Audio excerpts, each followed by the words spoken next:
8h45, la barrière Info Soir. Monsieur, dames, bonsoir et bienvenue à cette nouvelle session d'information du lundi 25 mars 2024.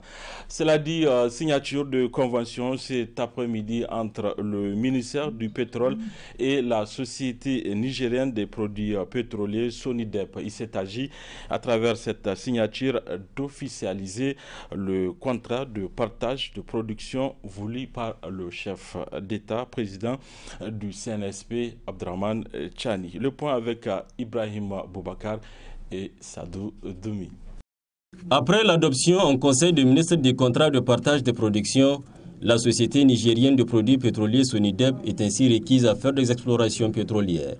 C'est ce qui se concrétise ainsi à travers cette signature de convention entre le ministre du Pétrole et le directeur général de la Sonidep. Les ressources de notre pays doivent profiter au peuple nigérien. C'est pour ça que dans la lettre de mission qui m'a été assignée, l'amélioration de la contribution à l'économie nationale des ressources pétrolières et gazières figure en bonne place. C'est dans cette optique que donc nous avons soumis au Conseil des ministres le contrat de partage de production qui a été signé lors de la session du 2 mars 2024. C'est un jour historique pour la Sonidep et même pour le ministère parce que c'est la première fois que des blocs pétroliers sont attribués à cette société nationale qui jusque-là était cantonnée aux opérations de l'aval pétrolier. Pour le directeur général de la Sonidep, compte tenu du fait que c'est une première, il s'agira d'un défi à relever. Je commencerai par, une fois de plus, témoigner toute ma gratitude à l'endroit du Conseil national pour la sauvegarde de la patrie, à la tête duquel se trouve son Excellence Abdraman Chani, qui a accepté de faire ce sacrifice. Ce sacrifice qui est unique. Ce sacrifice hors pair.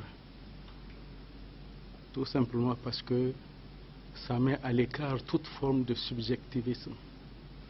On est là dans la sincérité, dans l'objectivité. C'est quelque chose qui devait être fait il y a longtemps. Et il aurait fallu aujourd'hui. Fort longtemps, la Sonidep doit quand même être sur le terrain. Il y a fort longtemps, la Sonidep, quand même, étant le Niger un pays pétrolier, la Sonidep ne doit pas continuer à rester dans la distribution. Et aussi,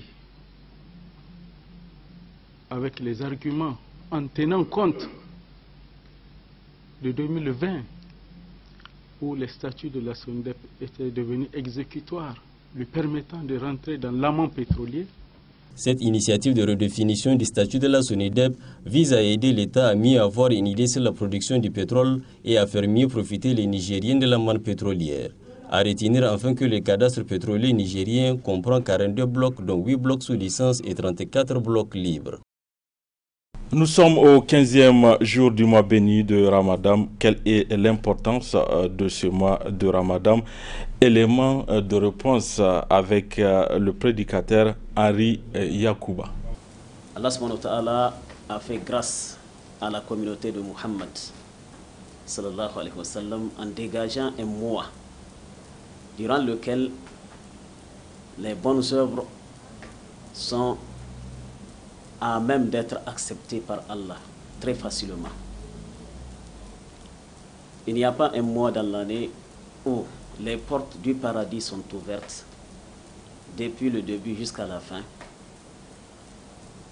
Les portes de l'enfer fermées depuis le début jusqu'à la fin du mois. les démons et les djinns transgresseurs enchaînés, sauf le mois de Ramadan. Il n'y a pas un mois où cela est fait à la communauté, sauf pendant ce mois de Ramadan. Un mois sur 12 que Allah a choisi. D'aucuns voient des difficultés à travers ces mois, notamment c'est cela. Si vous arrivez à comprendre un peu le sens de ce mois de Ramadan, vous vous adonnerez à ces difficultés-là. Le prophète nous dit dans un hadith, Hujibatul Jannatu bil makarih. Le paradis, quand Allah l'a créé, il l'a voilé par ce qui est pénible, ce qui est difficile. Et durant ce mois de Ramadan, nous avons 3 grandes difficultés à laquelle nous faisons face. Et c'est ça l'esprit de ce jeûne du mois de Ramadan. La première difficulté, on la vit tous les jours, jusqu'à la fin du mois. 29 à 30 jours, c'est celle-là d'abandonner sa pitance journalière, d'abandonner son manger et son boire. Et tout ce qui, quand tu le fais, pourrait quelque part imputer sur l'esprit du jeûne. Depuis Mintulu il Fajr ila Gourbi Shams, depuis l'apparition de l'aube et jusqu'à qu'au coucher du soleil, toute une journée en adoration. Et c'est pour cela, Imam Bahaki nous dit, c'est le mois de patience. Et la récompense de la patience est le paradis. Donc Imam Bahaki rapporte du prophète sallallahu alayhi wa sallam qui dit que le mois de Ramadan, c'est le mois de patience et la patience n'a d'autre récompense que le paradis. Restons toujours dans cette rubrique Ramadan qui s'intéresse aux malades chroniques pouvant empêcher aux patients souffrant de ces maladies de jeûner. C'est dans un reportage de Nafissatou Zakou. Nous sommes dans le mois béni de Ramadan, un mois pendant lequel il est recommandé à tout musulman de jeûner. En effet, ce jeûne n'est pas obligatoire chez les personnes ayant des maladies chroniques. Pour les malades chroniques, il y a des dispositions qu'il va falloir prendre. La première mesure, parce que ces malades chroniques sont suivis par des médecins, je pense qu'ils doivent aller consulter leur médecin traitant. C'est à lui, en tout cas, de donner son avis s'ils peuvent jeûner ou pas. Parce que je pense que même la religion prévoit, en cas de maladie, le jeûne n'est pas obligatoire. Et je pense qu'il va falloir qu'ils consultent leur médecin une fois qu'ils les examinent, tant cliniquement, mais aussi paracliniquement, pour effectivement de voir s'ils sont stabilisés et qu'ils peuvent supporter les jeûnes. Et maintenant, au cas par cas, s'ils arrivent à jeûner, et de pouvoir assurer le bon fonctionnement de l'organisme avec un bon équilibre alimentaire. L'organisme, en tout cas, malgré le jeûne, il doit fonctionner et il doit avoir besoin effectivement des nutriments pour bien fonctionner. Le nutriment, je parle de macronutriments, ce que nous avons l'habitude de consommer, des aliments riches en sucre, en glucides notamment, les protéines, mais aussi les lipides, mais aussi et surtout des aliments riches en vitamines et en oligo-éléments. Dans cette période de forte chaleur, les médecins recommandent aux jeûneurs de consommer beaucoup d'eau. Les malades chroniques, en tout cas, s'ils arrivent à avoir le consentement de leur médecin pour jeûner, il faut qu'ils privilégient surtout la consommation des aliments qui peuvent leur apporter beaucoup de vitamines et de sels minéraux. Et ça, c'est surtout les fruits et les légumes qui doivent être privilégiés. Mais aussi l'eau, vous savez, c'est une période en dehors de la maladie. Même les personnes qui ne sont pas malades, qui sont apparemment saines, n'est-ce pas, sont exposées à un risque de déshydratation énorme. Et surtout si c'est cumulé au jeûne, donc c'est de boire beaucoup d'eau. Mais boire beaucoup d'eau, il faut aussi le faire de manière fractionnée, je dirais, parce que c'est fréquent. Au moment de la rupture, les gens cherchent à compenser, en tout cas, ou à combler tous les besoins de toute la journée. Non, il faut le faire de manière fractionnée, que les tubes digestifs puissent bien digérer les aliments consommés afin que le nutriment soit profitable à l'organisme. Il faut noter que durant ce mois béni de Ramadan, les musulmans doivent éviter la consommation des aliments trop sucrés ou avec graisse. Les élèves de l'école supérieure privée africaine en management et technologie ont effectué ce matin une visite au groupe de presse Labari. Cette visite, la première de l'école, vise à faire découvrir aux élèves et étudiants la pratique de ce qu'ils apprennent sur le banc. C'est le compte-rendu de Asma Oussedou et Nasser Seydou. Ce sont des étudiants de la première et de la deuxième année, filière communication et technologie de l'école supérieure privée africaine en management et technologie, ESPA-MT. Ils sont venus voir de près ce qui leur est enseigné en classe. À la Bari, ces étudiants ont visité tous les services et des explications sur le fonctionnement leur ont été fournis, d'où ces sentiments de satisfaction au terme de leur visite. Ce que nous voyons à la télé, généralement, c'est quelque chose de vraiment beaucoup plus complexe. Ça résulte d'un gros travail, beaucoup de techniques. Donc aujourd'hui, en fait, j'ai découvert que c'est le cas en fait. J'ai appris que ce que nous voyons à la télé, c'est un résultat de beaucoup de travail. Cette visite à la Bari a été une opportunité pour nos étudiants plutôt en communication d'avoir une petite aperçu sur la pratique de certains cours qu'on reçoit théoriquement. Et à vrai dire, c'est vraiment impressionnant la manière dont les journalistes et autres font leur travail, les montages et les réalisations. C'est vraiment... Cette visite rentre dans le cadre de la formation de ces étudiants, ce qui témoigne l'intérêt que les responsables de l'ESPA-MT accordent à travers ce genre de visite. Cette visite-là s'inscrit dans le cadre du renforcement des capacités de nos étudiants dans le domaine de la communication. Parce que le plus souvent, donc, ce sont les aspects théoriques qu'ils voient au cours, donc, pour rejoindre l'utile à l'agréable, donc, pour leur donner au goût au domaine professionnel. Donc, on initie ces genres de visites-là pour qu'ils puissent non seulement donc, peaufiner ce dossier de culture professionnelle pour l'examen du BTS, mais en réalité, c'est pour qu'ils puissent voir comment est-ce que le travail se fait de manière technique sur le terrain. C'était exceptionnel parce que moi, personnellement, je suis formateur, mais c'est la première fois que j'ai été en contact avec un certain nombre d'outils qui sont utilisés dans le cadre vraiment du travail au niveau des entreprises de presse. Particulièrement, par exemple, au niveau de la radio, j'ai été émerveillé quand j'ai vu donc, les conditions dans lesquelles ils travaillent, le matériel qu'ils utilisent. Donc c'est vraiment un plus pour moi et pour mes étudiants que j'accompagne.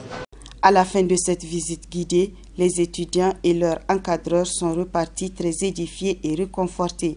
Une visite très instructive, estiment les étudiants. Dans la ville de Niamey, les feux optiques sont souvent un lieu de convergence pour les activités économiques. Ainsi, différentes activités économiques se pratiquent au niveau de ces feux optiques. Quels sont les risques liés à ces activités auprès de ces feux optiques? Élément de réponse dans ce reportage de notre stagiaire Romanatou Alpha Zazi et Boubacar Souley. Au Niger, les feux optiques sont souvent un lieu de convergence pour les activités économiques. Les revendeurs ambulants aux artistes de rue, ces carrefours sont devenus des véritables espaces de commerce dynamique, dont les revendeurs des articles avec tous les risques liés à ces activités à ces endroits précis. Nongo, irginero lotisian, irginero motra turarian, ay kulkande gitimot gineyan kulu irgineri. Ay kulki gida motra irgine to gina yigi komando tenu ga kandirsi loti sai kala kala yanno cindai yigi funun da yudunusa cindai monongu fono yigi funun da imkandai inganda parfange to wallahi sanda kan irgo gidi irgo ga irko subhanahu wa ta'ala sabu zama hanfo habo matkan niga ba amate aste yadin me dindu wo kan ni dudin niga ngwara irko subhanahu wa ta'ala ga irko mal barka da nisi wo kan anin noga sigdu sande de mot koy ba kaina zama irga ka irga chabi se dibora siba aganin ga siba dibora ga ba mu aganin ga dai akai aga sere aga dai gina lokaci fongo na afo warga nere ni sudu matkan niga ba afo mo gono niga nere niga du matkan niga ba irgo ga sabu irkoisi zama irgo gir muradai feri ara kirga ba muradai kai irga ba irko gogi tersi irgo sabu irkoisi wallahi motiyanka afon igibor ezite afon mogon ise ezite o irko dai no gogin dai kulu hallasi. Ainsi, ces derniers surgissent de toutes parts pour proposer une variété de produits et services. Dès que le feu passe au rouge, ces jeunes vendeurs prennent les véhicules en sandwich. Ils profitent de l'opportunité d'atterrir les clients potentiels coincés dans les embouteillages pour faire leur vente et gagner de quoi subvenir à leurs besoins. Un message lancé pour les jeunes qui sont au chômage. Dès que le feu rouge s'annonce, je me précipite pour faufiler entre les véhicules pour laver les vitres. Il y a d'autres qui trouvent ce travail dégradé. Par contre, moi, ça va, car ça me permet de lutter contre la longévité. J'invite les autres jeunes qui ne font rien de venir pratiquer ce genre d'activité. Les feux optiques de Niamey sont bien plus qu'un simple système de régulation du trafic routier. Ils sont devenus le théâtre de multiples activités économiques. Ces feux sont ainsi devenus des lieux de rencontres et d'échanges, contribuant et aussi à l'animation économique de la ville de Niamey. Du sport dans cette édition, le président de la FENIFOOT, le colonel-major Pelé, a effectué un déplacement à l'Académie nationale de la FENIFOOT. Objectif, procéder à une rupture collective de jeunes avec les pensionnaires de l'Académie. Ibrahim Tikiri. Au 13e jour du mois béni de Ramadan, les pensionnaires de l'Académie nationale de la FENIFOOT ont reçu la visite du premier responsable de la Fédération nigérienne de football. Le président Pelé a rompu le jeûne en compagnie de ces jeunes footballeurs. Un instant de communion marqué par une fatia dite par un académicien.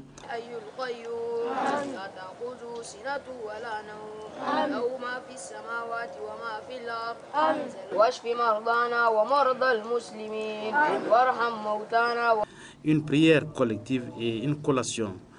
La présence du président de la FENIFOOT aux côtés des pensionnaires de l'Académie pour une rupture collective est pleine de symboles selon le coordinateur de l'Académie, M. Hamé Amadou. Ce n'est pas du tout une surprise pour nous, car à chaque fois que l'occasion lui est donnée, il est constamment avec nous ici pour s'enquérir de l'avancée de l'Académie.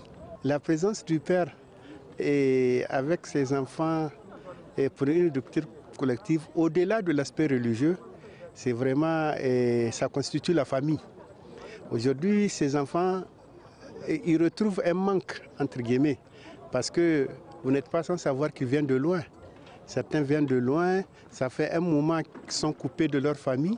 Eh bien, la présence du président de la fédération avec eux, ça les fait oublier un peu, ça les montre de joie. C'est le père qui est revenu avec ses enfants, donc vous voyez comment il chante, vous voyez comment il marque vraiment cette joie. Hein? Il marque cette joie et de retrouver un père parmi eux. Tout se passe bien, c'est pas facile, vous savez que nous avons des adolescents et on gère des situations. Entre eux, des fois il y a beaucoup d'incompréhension, mais on les gère. À notre manière, on essaie de corriger. Et vous savez, le président de la fédération nous a toujours dit que les meilleures relations sont tissées à partir de cet âge-là, à l'enfance, à l'adolescence. Ça, c'est des amitiés qu'on n'oublie jamais. Donc, on essaie, en tout cas, d'œuvrer dans ce sens pour qu'ensemble, ils soient soudés. Les bases sont posées. Maintenant, quitte à nous, dans le cadre du travail, que nous soyons à la hauteur vraiment de transmettre ces connaissances dont ils ont besoin pour que vive un jour le football nigérien. Cette rupture collective de jeunes entre le président Pelé et les jeunes de l'Académie nationale s'est déroulée en présence du 3e vice-président de la FENIFOOT, de 2 amis turcs du football nigérien et des encadreurs de l'Académie. C'est tout pour ces 19h45. Merci à vous de l'avoir suivi. Au revoir.